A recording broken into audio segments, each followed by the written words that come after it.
वृंदावन में एक बड़े ही सिद्ध संत हुए ग्वारिया बाबा। उनका भगवान श्री कृष्ण के प्रति सखा भाव था। उनका आपको चरित्र सुनाते हैं। अरे निकल, तुझे घड़ियाल खा जाएंगे। अरे ओ बाबा, सुनता नहीं तेरी मौत आई है। देखता नहीं तालाब में घड़ियाल तैर रहे हैं। राजा दतिया का चौकीदार चीख चीख कर कह रहा था, पर उस नवयुवक बाबा के कान में जूं नहीं रेंग रही थी। वह निश्चय निष्पन्न तालाब में समाधि जैसा न जाने किस ध्यान में खड़ा था। उसे न घड़ियाल दिख रहे थे और न चौकीदार की आवाज़ सुनाई रह रही थी। चौकीदार ने हार कर राजा के पास खबर भेजी। राजा कुछ कर्मचारियों को लेकर भागे आए।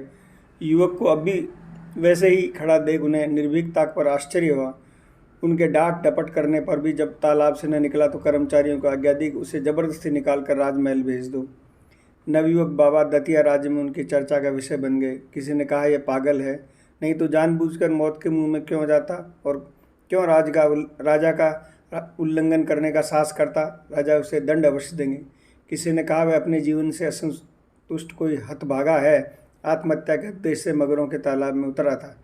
किसी ने कहा, युवक कोई महापुरुष है, देखते नहीं उसके चेहरे पर कितना तेज है। राजा को समझने में देर न लगी कि वे सचमुच में एक महापुरुष है। वे उनका निर्भीक वैराग्य, निष्ठा, भक्ति और बुद्धिमत्ता से विशेष प्रभावित हुए। उन्होंने बहुत अनुनय विनय के बाद उनके दतिया में ही रह जाने का आग्रह किया। बाबा उनका आग्रह न टाल सके, वे दतिया में रह लें। राजा अधिक से अधिक उनका संग करते, राज्य का संचालन भी उनकी सलाह से करते। दतिया में एक नए युग का आरंभ हुआ। गांव गांव में नए कथा, कीर्तन और सत्संग की बाढ़ आ गई। बाबा बुंदेलखंड में एक ब्राह्मण परिवार में जन्मे। बचपन से उनके संसार के प्रति उदासीनता और असाधारण भगवत अनुराग था। ये देख उनके पिता ने 16 वर्ष की आयु में ही एक रूपवती कन्या से उनका विवाह कर दिया। पर प्रसव काल में पत्नी की पीड़ा देखकर उनके वैराग्य की अग्नि इतनी प्रचंड होगी कि उन्हें उसी रात गृह त्याग करने को बाध्य होना पड़ा। तभी से वे बहुत दिनों तक जंगलों और पहाड़ों में श्री कृष्ण की खोज में भटकते रहे। श्री कृष्ण के प्रति उनका सख्य भाव था। वे उन्हें यार कहा करते थे। यार की याद में और उस जगत की याद को भुला देने वाला मस्ती में घूमते घूमते हुए दतिया जा पहुँचे थे। बाबा को संगीत का बड़ा प्रेम था। वे स्वयं भी अच्छे संगीत देखते, पर उन्हें नाद सिंधु का साक्षात्कार प्राप्त करने की धुन थी। इस धुन में वे एक दिन दतिया में लोप हो गए। निकटवर्ती पर्वत में गुप्त स्थानों में रहकर 3 वर्ष तक कठोर तपस्या करें। अंत में संगीत की अधिष्ठाता देवी को कृपा से उनकी मनोकामना पूर्ण हुई। नाद बिंदु का दर्शन प्राप्त कर वे वृंदावन चले गए। वहाँ रास मंडलियों में स्वरूप में अन्य लोगों की संगीत की इच्छा देकर संगीत का प्रचार कर रहे थे। संगीताचार्य के रूप में उनकी ख्याति चारों ओर फैल गई। बड़े बड़े संगीतक शास्त्र की गुत्थियाँ सुलझाने के लिए उनके पास आने। एक बार तत्कालीन भारतीय संगीत सम्राट श्री विष्णु दिगंबर उनके पास आए। उस समय वे यमुना तट पर बैठे यार की मधुर लीलाओं का चिंतन में मगन थे। वह दशा प्राप्त जब उन्होंने आंखों खोली तब विष्णु दिगंबर को उनके चरणों में माथा टेक कर कहा, महाराज एक सरगम नहीं ठीक बैठ रहा है, बहुत दिन हो गए हैं प्रयत्न करते करते। बाबा ने सहज भाव से कहा, पद बोलो। श्री विष्णु दिगंबर पद कहने लगे। उसी क्षण बाबा ने एक बालुका में सरगम लिख दिया। विष्णु दिगंबर को यह देखकर आश्चर्य हुआ और प्रसन्नता की वे समझ गए कि उनकी त्रुटि कहाँ थी। परंतु संगीत बाबा के दैनिक जीवन का मुख्य अंग न था। उनका संगीत प्रेम तो उनके कृष्ण प्रेम का ही परिणाम था। मनुष्य जिसका चिंतन करता है उसी का हो जाता है, उसी के गुणों का विकास उसमें होने लगता है। बाबा का चिंतन करते थे एक नंदगांव का ग्वारिया था, इसलिए उनकी वेशभूषा, रहन सहन, बोलचाल सब ब्रजवासी ग्वारिया बाई जैसी थी।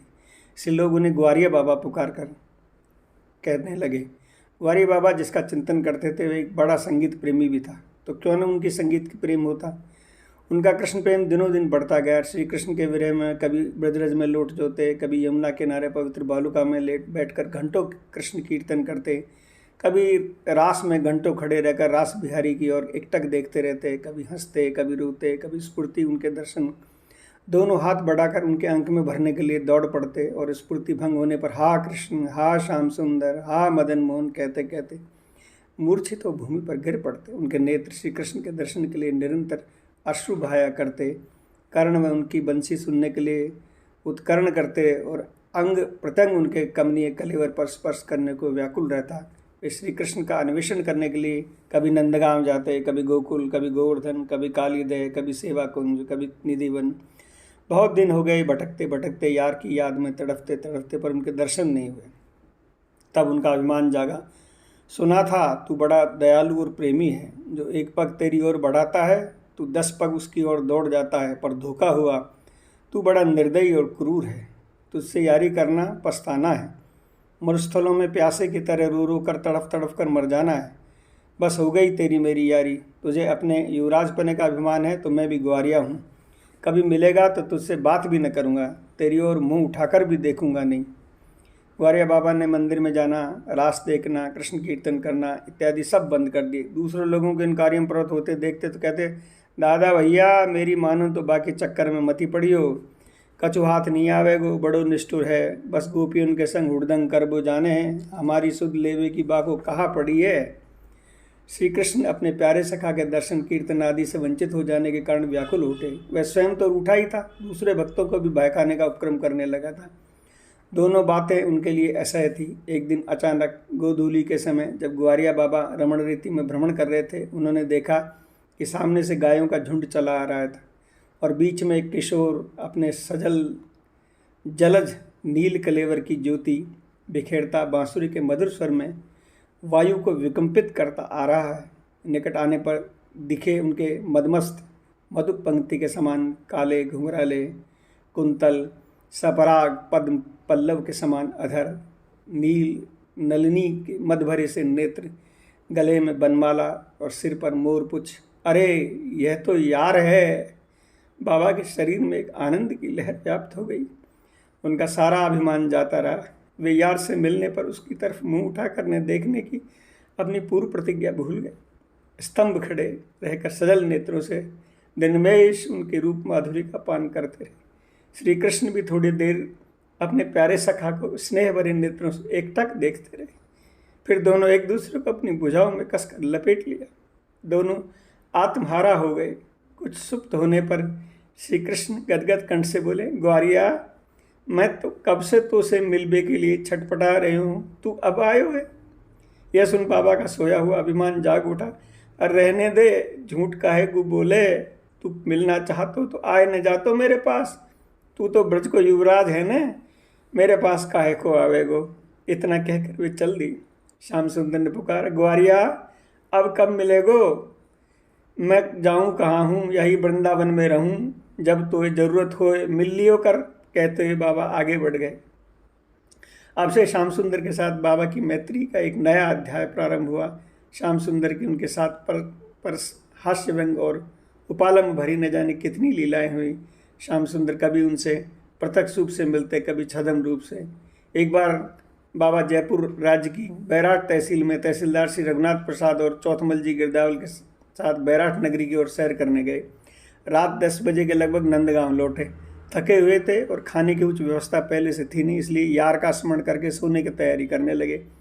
उसी समय एक बालक दूध का लोटा लेकर आया और बोला, बाबा यह दूध रामकली ने भेजो है। बाबा को थोड़ा आश्चर्य हुआ कि इतनी जल्दी उसके आने का संवाद रामकली को कैसे मिल गया। उन्होंने दूध ले लिया और थोड़ा थोड़ा साथियों में बांट कर पी लिया। उसी से उनकी तृप्ति हो गई। दूध के अपूर्व स्वाद में सब चमत्कृत हो गए। दूसरे दिन बाबा दूध का लोटा लेकर रामकली के घर गए और बोले, लहरी अपनो लोटो, तेरो रात को दूध बड़ो ही स्वाद लाग्यो। रामकली बहुत चक्की रह गई। बोली, बाबा मैं दूध कब भेजो, मोए का मालूम आप आए हो। जा लोटा तो मंदिर को सो लगे। तब मंदिर की ओर चल दिए। उन दिनों सेवा की बारी श्री कृष्ण लाल जी की थी। वे बाबा के हाथ में लोटा देकर, अरे बाबा तुम जाए लोटा है कहाँ ले गए।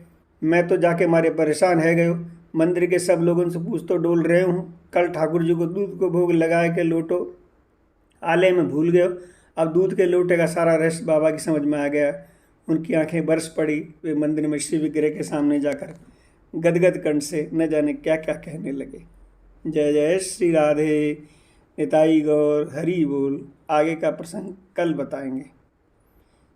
अच्छी लगे तो चैनल को सब्सक्राइब कीजिएगा, लाइक कीजिएगा।